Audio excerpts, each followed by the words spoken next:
Now, personally, I like them both, but I think Saw 3D was a lot more twisting, if I would say.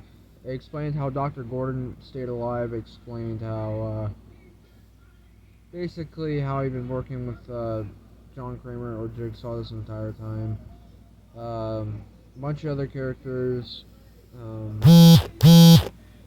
What else?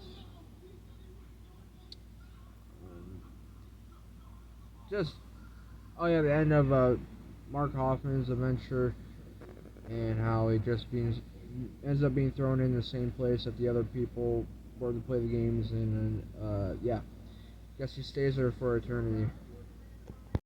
But it's very hard to remember this shit because I haven't seen it in a while, so I don't know.